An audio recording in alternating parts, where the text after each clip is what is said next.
Well, welcome everybody. My name is Hallie Harrisburg and I'm the director of Michael Rosenfeld Gallery.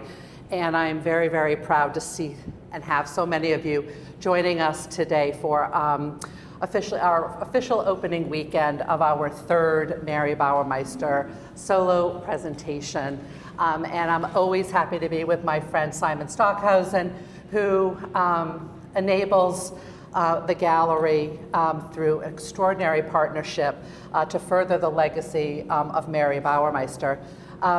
As you know from the promotional materials from which you've responded to, this exhibition is looking at Mary's consistent use of stones in her oeuvre, and starting from 1962 to the very, very end. It's the first opportunity to look at her work through this material focus, and I can say that it has helped us, all of us at Michael Rosenfeld Gallery, and the artist's son, to better understand Mary as we've looked at these works and we've been installing. So I'm really excited for the opportunity to talk with Simon this afternoon.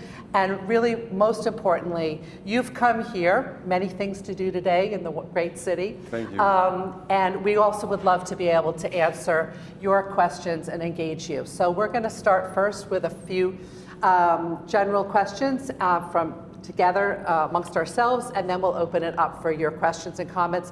But if we are in the middle of something and you're confused, want more clarification, please just put your hand up, let us know. We're happy to stop. We really just want this to be a conversation with all of you. So welcome, Simon. Thank you for being here. Thank you, Hallie. And we thought that it was really important to start our conversation at this work. Absolutely, because it's the first time ever Mary used stones, because she went to Sicily in February 1962 together with my father, who was already quite a famous composer.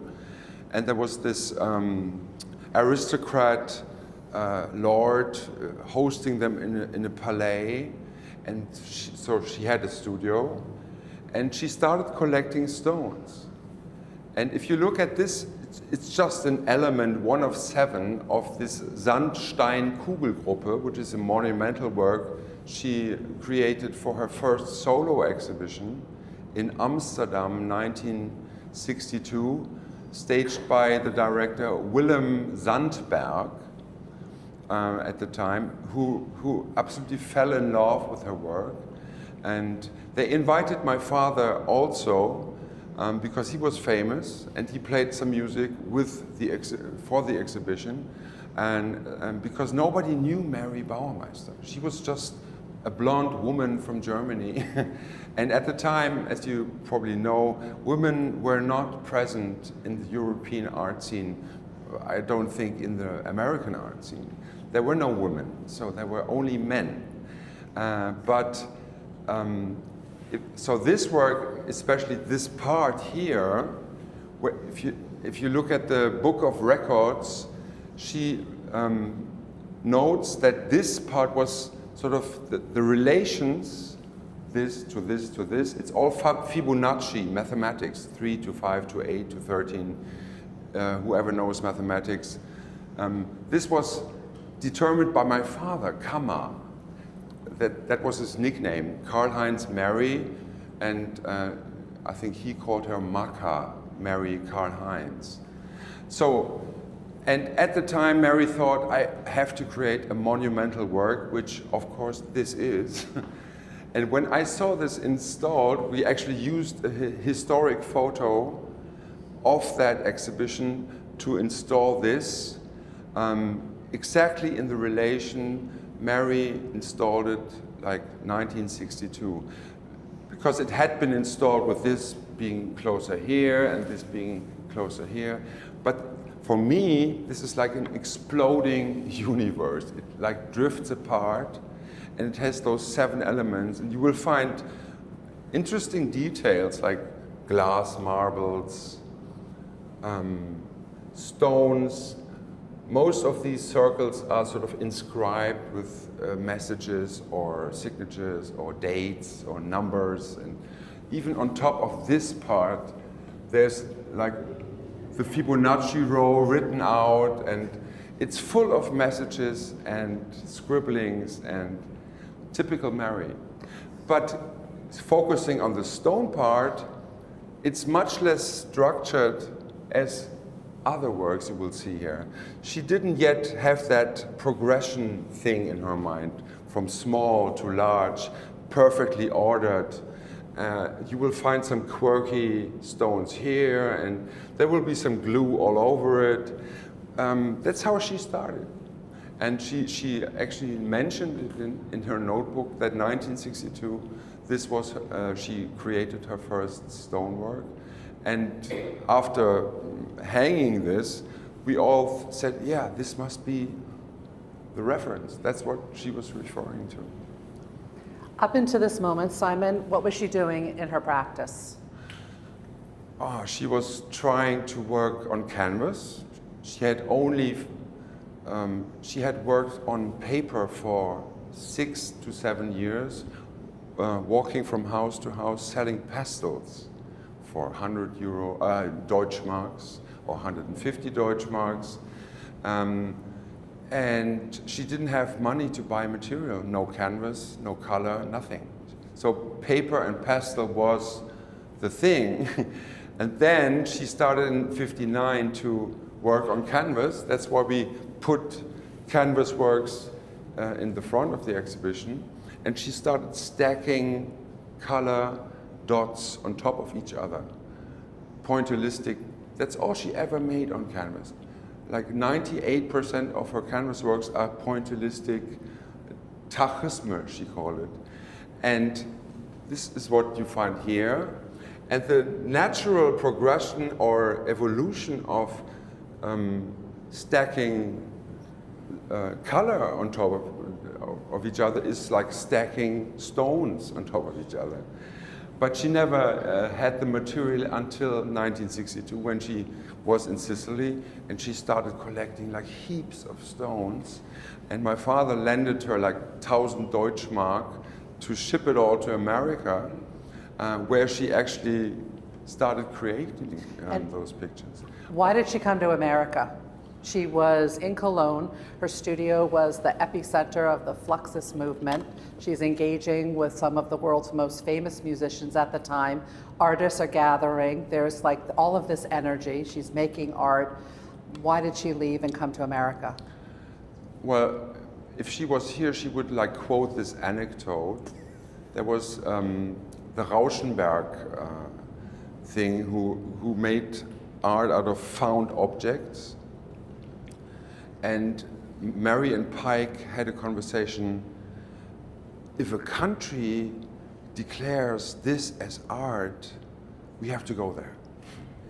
That's our chance to become something. Because in Germany, it was difficult, as I said before. I think the Fluxus movement was, I've seen her related to the Fluxus movement, and that's what was happening in New York in 1962. Absolutely. So obviously, you Yeah. can tell us, but it seems No, like that's what drew her over here. That's true. And that was her big chance to, because in Cologne, she was only hosting. She rented that small studio, and sometimes she would like present some of her own canvas works, but the main act were men, Cage, Tudor, Pike, Stockhausen. There were no women there, and she was like networking around it. And I think she took the chance and thought, let's go to the promised land. So, the promised land. Sorry.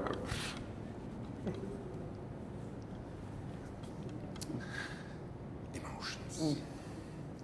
See. Here we go. Turning our attention to the arrow, which is an unusual shape. We don't often see works outside of a rectangle or a elliptical or circle format. These stones also come from Sicily. Absolutely, yes. Noted in her sketchbook. And we continue to see in these early works the exploration of drawing in relation to the stone works.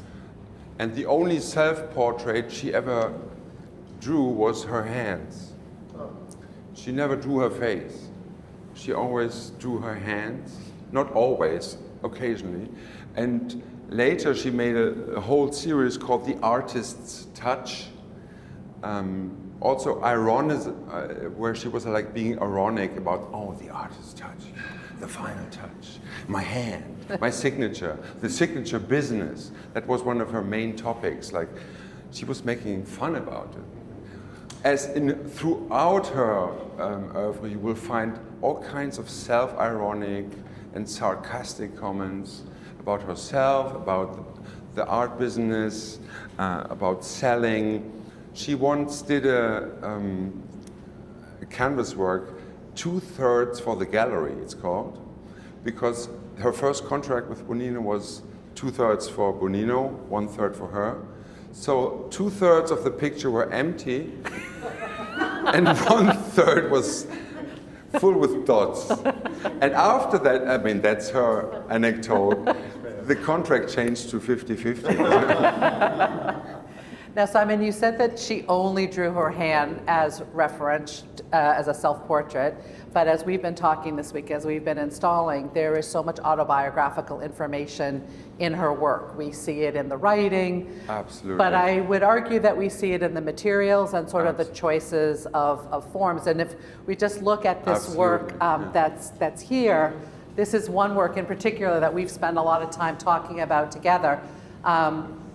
It's an unusual work because in addition to stones and spheres, progressions and some chaos, we call these works where the stones are scattered. I would say still very purposeful, but not in progressions, chaoses.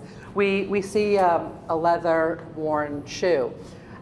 Can you talk first before a little bit about the symbolism around the pencils for Mary, because we see them consistently in the works, and then we can talk a little bit how this is very autobiographical. Well, to understand Mary, I mean, being born in 1934, within Adolf Hitler had just become Reichskanzler, and the war then started when she was 5 years old. My uncle Martin and herself got deported to the south of Germany, which there was a special program to protect children from the Allied bombs, and that's where she lived throughout the war.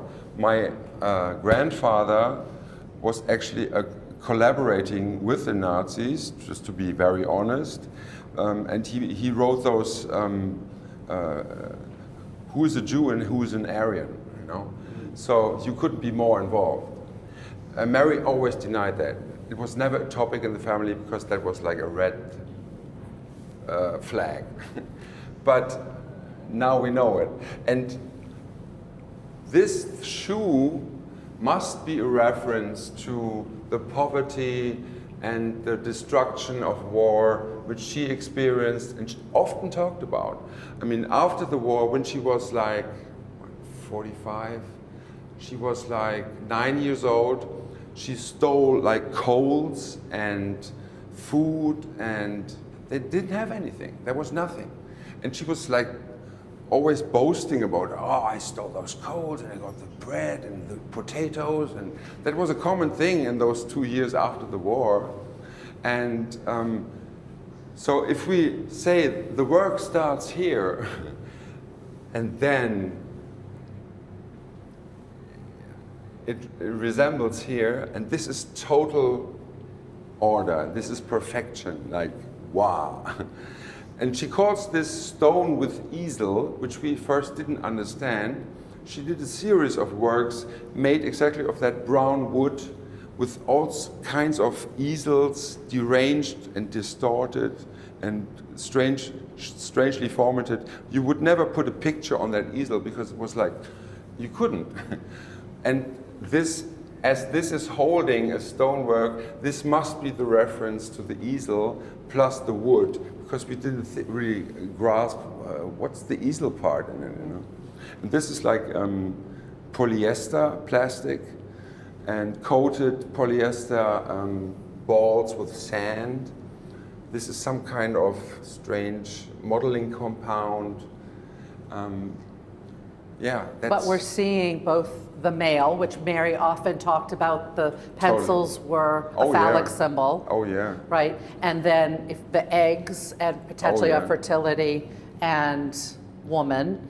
And I said to Simon yesterday that I thought, in addition to the references of the shoe referencing war and her childhood, it was also Mary identifying as a mother, which she often does not do in her work and doesn't reveal her motherhood. And Simon is one of 4 children. Yeah, absolutely. And because, you know, Absolutely. it's a tradition for a lot of families to take a child's shoe and bronze it, right? And it's a memory of a time in one's life. And I can't help but not think that there is more meaning in that shoe. For me, when you said that, that was a revelation. I never thought about it like that, but wow, yeah. Well, it was motherhood, really, she didn't talk about it. No, I mean, to be honest, her children were like jewelry. Oh, I have 4 children. But caring about them and investing all the time to raise them and educate them, I want to do art, you know. I need 24/7, I'm into art. So that was our problem, looking back. But hey, I'm not grieving about it. But so she would only mention her children occasionally in interviews or as a quote in her artwork. But she would never sort of become emotional about it or talk about it much. And I would just say, having had the privilege of knowing Mary for many years, I think a work where you're seeing both the very ordered progressions and then examples of chaos together is really showing how complex she was, and also the contradictions that she was constantly Absolutely. playing with, fighting with, wrestling with. And it's profound for me to have both chaos and progressions in a show. And I feel the tension in the work, because I think it really does model the 2 parts of Mary that were always Absolutely. being revealed. And coming back to the pencils, there was a review in 65 or 66 in the New York Times when a critic wrote, "She's only laying eggs," meaning, she's just a woman, because she had all those wooden spheres in her works. Those are only eggs, you know. And the next work she did was just phallic pencils, no eggs. So she directly reacted to criticism, and she was she was really angry about it. She never stopped talking about that one article. But it sort of triggered this, you know. So let's bring in some phallic symbols into the work and stop egging around. Let's walk this way and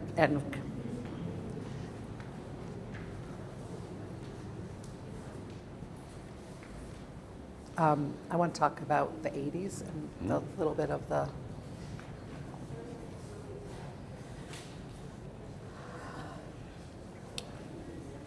I'll just get some water. okay. Sorry.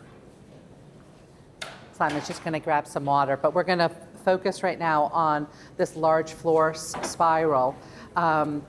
Most of the 1980s for Mary, she was not making, not working in her studio for finished assemblages. Most of the time in that decade, she was doing commissioned site-specific works in nature. And also her home outside of Cologne had acreage where she too was creating magnificent pathways and gardens and really having the work, the stones, crystals often, wood sculptures, playing with nature and light and the forms in nature.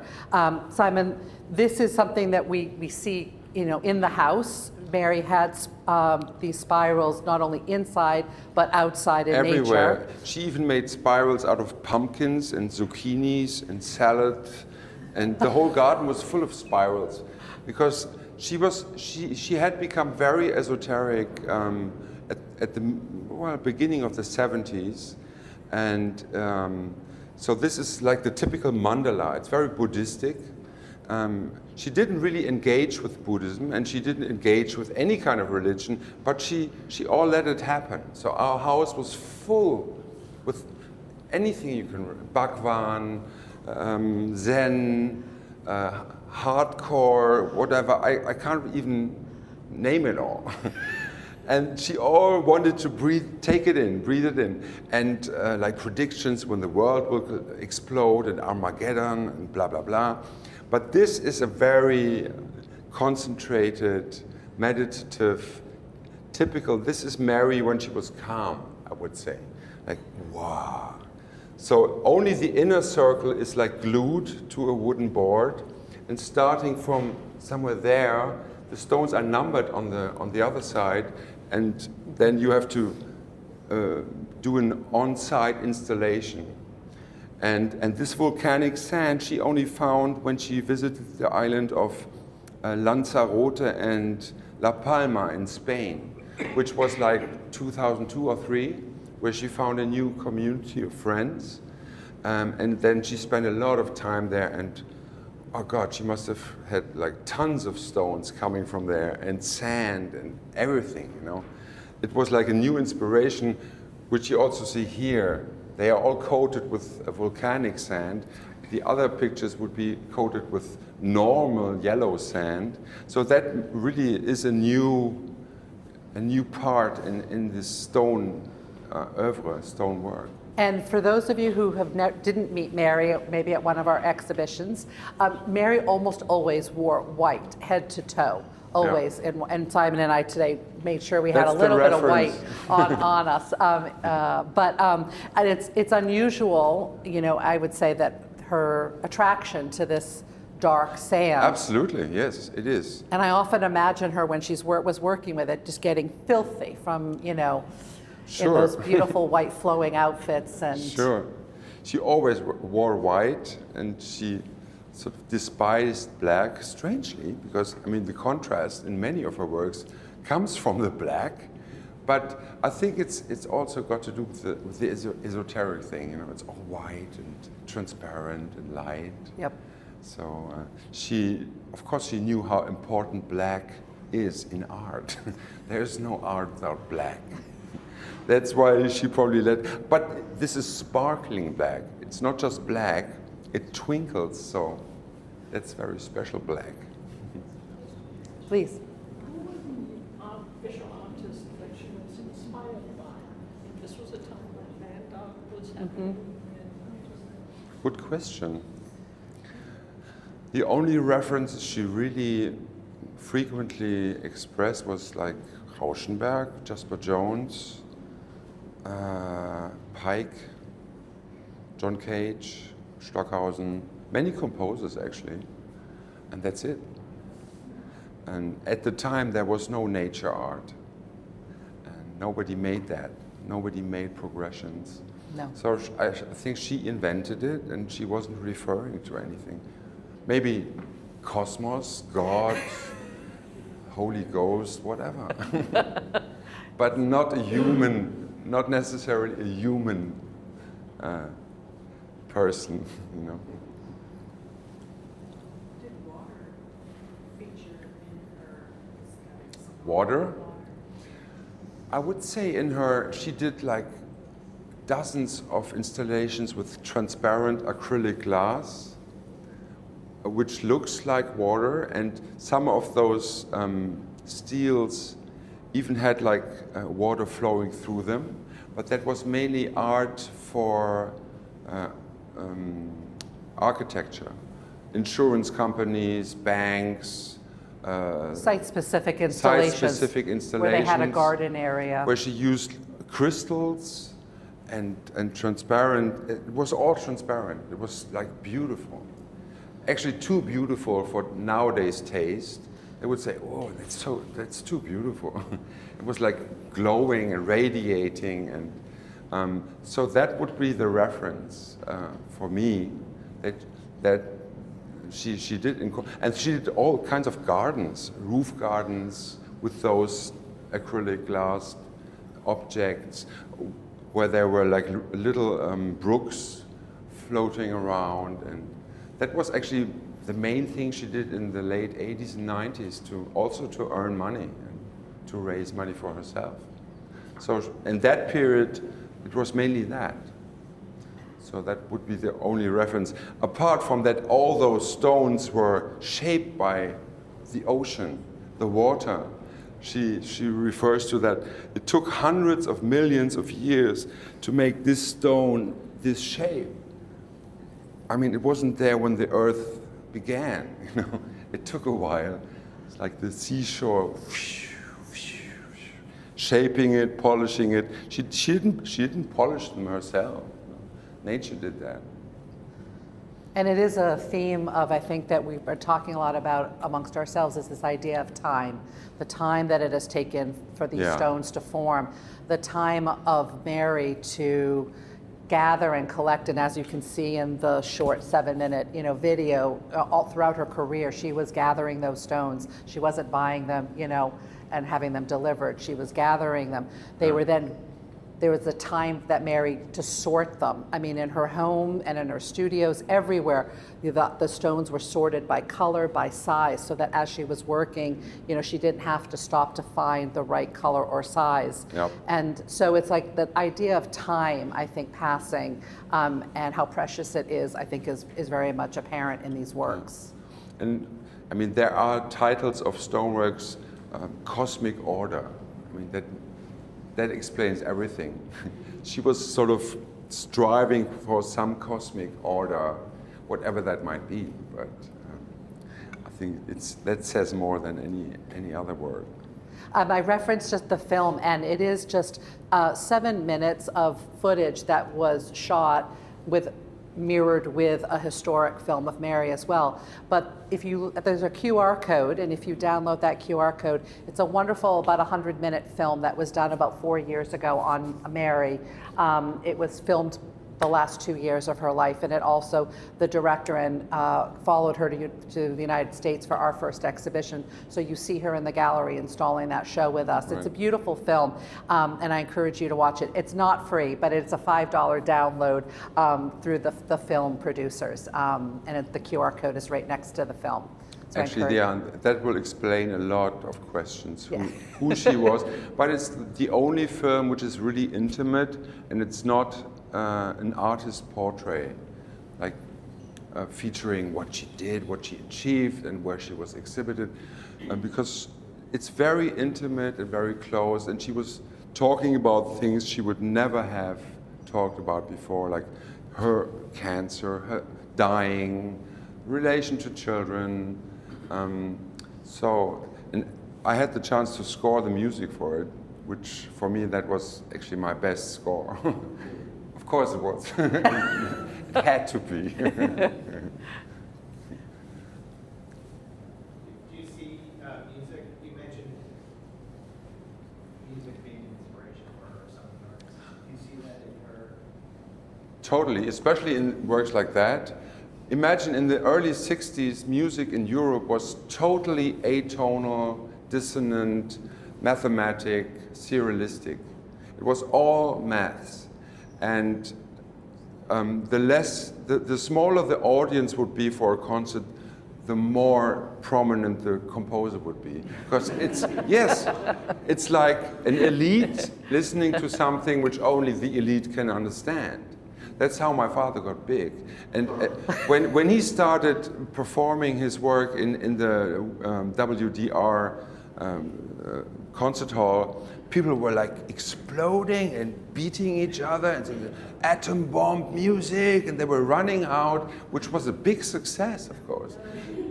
How to shock an audience. Nowadays, it's impossible to shock an audience. Whatever you do, you can be nude, you can scream, you can cut yourself, nobody cares. But at the time, it was like, wow. Was there a certain kind of music that would accompany her as she? All kinds of music. She did love the Beatles, John Lennon. So when I was small, there was like heavy rotation, all the Beatles albums. Later it became more spiritual and Om Shami Om and singing bowls and overtone singing and Bach. She loved Bach and yeah, Bach was actually her favorite record. She had one record also of Pachelbel, it's like Baroque music. We children hated it because she played it until then she would buy a new copy of it and start it all over again, you know. So I think that kind of meditative, repetitive music, which you would see in this kind of mandala, and but she loved all kinds of experimental stuff. It couldn't be more crazy. Unfortunately, when she got older, she lost a bit of her hearing, so you could play anything to her, and she liked it.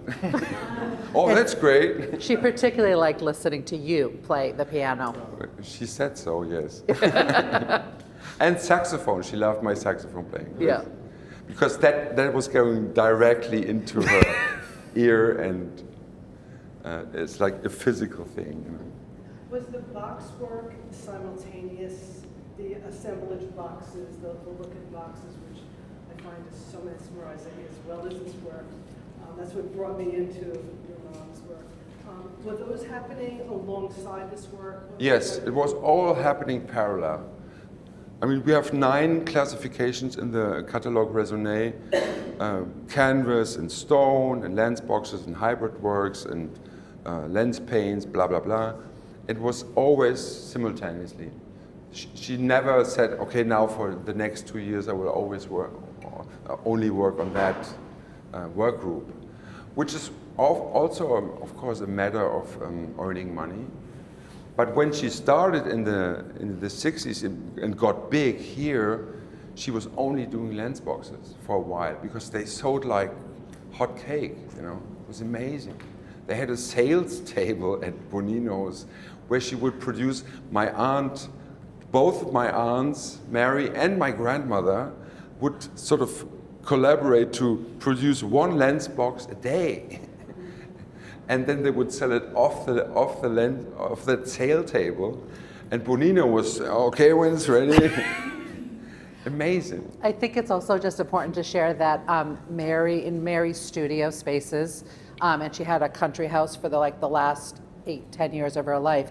She would organize the rooms of the house according to what she wanted to accomplish in that room. So there would be just a drawings room. Right. There would be a room just for arranging stones. There would be lens box rooms. Yes. And throughout the day, she sort of traveled through the house as to where she wanted to spend her time and energy, often moving quite quickly from room to room. I mean, she was someone that had full of energy, and there just didn't ever seem to be enough hours in the day for her to accomplish. And her hands were always busy. I mean, you would be talking with her and she was sorting at the same time, right? So it was interesting how she compartmentalized the different ways in which she worked, drawing on the pencils and by room. Which also maybe gives a hint why all things are involved in all other things. Because if she just, okay, this is stone, now I'm going to the lens box, let's put a stone in here. And so it all gets one thing. It's not a separate work. It's just part of the same process. Specifically with this, do you happen to know, a very specific question, if there's a significance to the number of circles or the number of stones? I would have to lie. So. Make up something. I could say, wow, yeah, of course. It's 219 individual stones plus the center panel, which is fixed. So maybe someone in the audience might have a significance of 219, but Maybe you should just decide it aesthetically. It looked nice. I think it's an aesthetic decision in that case. It's not a formula. It's not a message. It's not a hidden whatever. So if you dive into that, you'll become a supreme human being. You can try, but I don't know. well, thank you so much for joining us this afternoon. Please enjoy some cider and cookies. Stay as long as you want. Simon is here. Sure, if you have questions. And we just tell all your friends, come back. The show will be up through January 31st, but it's just really a pleasure. Thank you, Simon, for Thank you, Harry. really